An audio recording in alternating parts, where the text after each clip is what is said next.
Hello everyone, it's Yinka here from Oh My Yum's Kitchen. I hope you all are doing well. In today's video, I'll be showing you how I made this cheese stuffed buns, aka cheesy bun. This bun is super fluffy and delicious, so let's get right into it.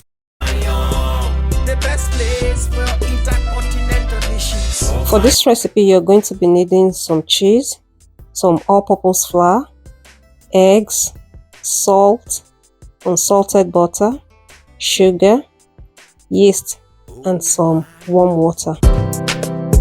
Oh my! You're going to add your all-purpose flour into a large bowl. You need the large bowl because we're going to allow this to rise. Next, you're going to add in your salt and mix it into the flour.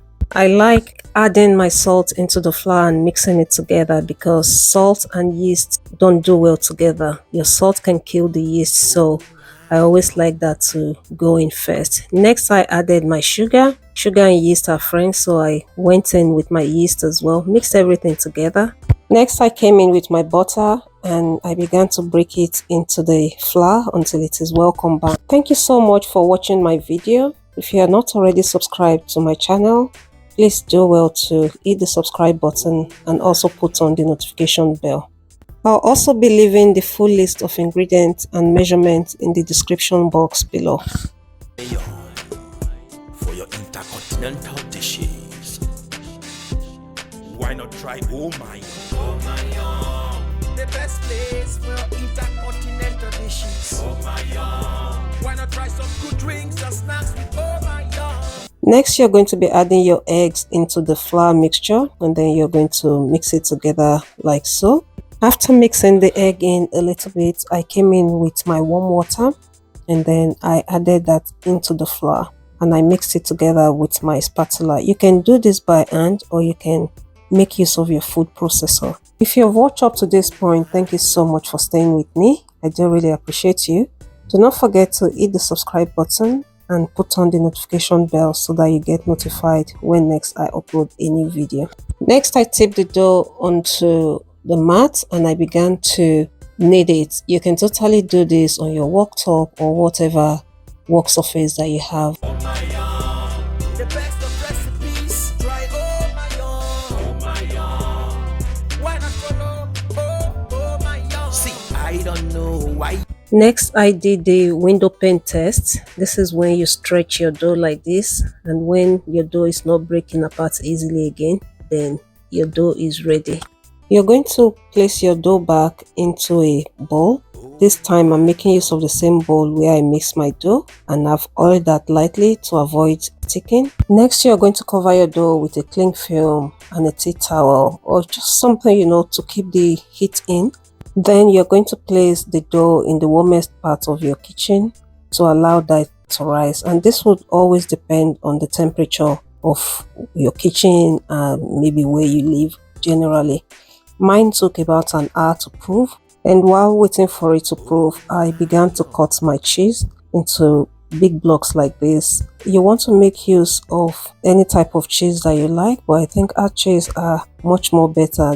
I'm making use of cheddar cheese and this works well for me, but feel free to use any other type of cheese that you like. Thank you so much for staying with me. Please do not forget to hit the like button and do not forget to leave me a comment as well. Next, you're going to brush your baking pan with some vegetable oil or butter.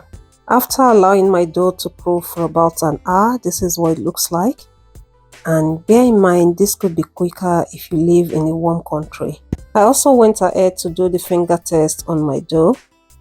This is where you dip your finger in dry flour and put it inside the dough, and if the hole doesn't close quickly, that means your dough is ready. And I tipped my dough back onto my working mat and I began to cut it into pieces. I intend to make about 12 rolls with this dough, and this is me dividing it. You want to divide it in half first and then each half into another half, and then each quarter of the dough into 3. At the end of the day, I ended up with 14, but my dish would not accommodate all of it, so I had to bake 2 in another dish. I made use of 30 by 20 cm a baking dish. That's the size of my dish. So if you have a dish that is a bit bigger, or a pan or whatever you're using to bake, if it's a bit bigger than 30 by 20, you should be able to fit everything in. Otherwise, feel free to do half of the batch or a quarter of it. So next I began to flatten my dough and adding the cheese into the middle like this. So what I do is just flatten it with the tip of my fingers like this. No need for a rolling pin, but if that's what you prefer, you can do that. And then I place the block of cheese inside and then I seal it. You want to make sure you seal the end very well because you don't want your cheese to escape when it melts.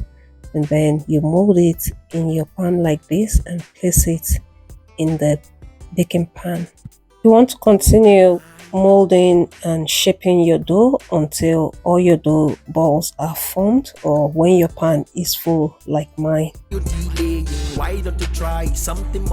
Next, you're going to do the egg wash. You're going to brush your rolls with egg.